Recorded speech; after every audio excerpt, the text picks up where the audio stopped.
My mother-in-law wanted my husband's ex to be his wife and even invited her to have dinner with us. So I got my revenge. Before continuing the story, let us know in the comments which city you're watching from. Don't forget to subscribe to the channel, hit the notification bell so you won't miss more stories, and leave your like on the video.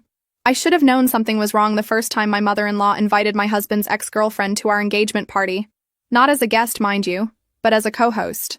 At the time, I thought maybe she was just one of those overly inclusive people who couldn't bear to hurt anyone's feelings. You know the type, the ones who invite their dentist to family gatherings and insist the mailman stay for dinner. My husband assured me it was nothing, that his mother just had trouble letting people go. He said it with such conviction that I believed him. I wanted to believe him. We'd been dating for 2 years, and I loved him. So I convinced myself this was just a quirky family thing. Some families are loud, some are quiet, and apparently his family kept ex-girlfriends around like houseplants. I married him anyway, despite that glaring red flag waving directly in my face, practically slapping me with its bright red fabric. The engagement party itself should have been my wake-up call. The ex stood at the entrance greeting guests alongside my mother-in-law, like they were hosting a charity gala together. She wore a dress remarkably similar to mine. Same shade of blue, same style, which my mother-in-law later claimed was just a funny coincidence.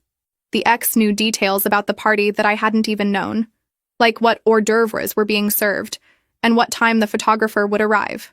When I asked my husband about it, he shrugged and said his mother probably just needed help with planning.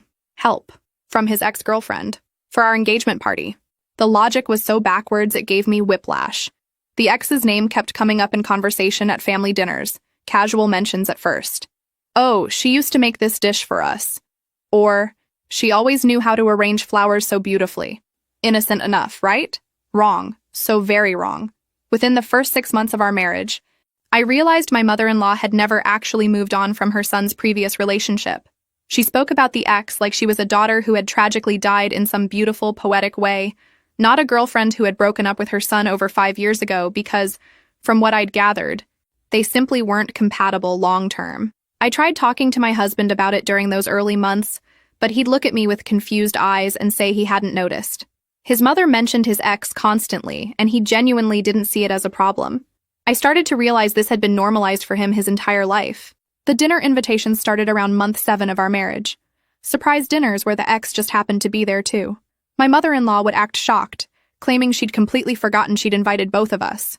Oh my goodness, I'm so sorry I completely spaced, but you're both here now? So let's just make the best of it. My husband would squeeze my hand under the table but never actually confronted his mother about the pattern. The comparisons began subtly.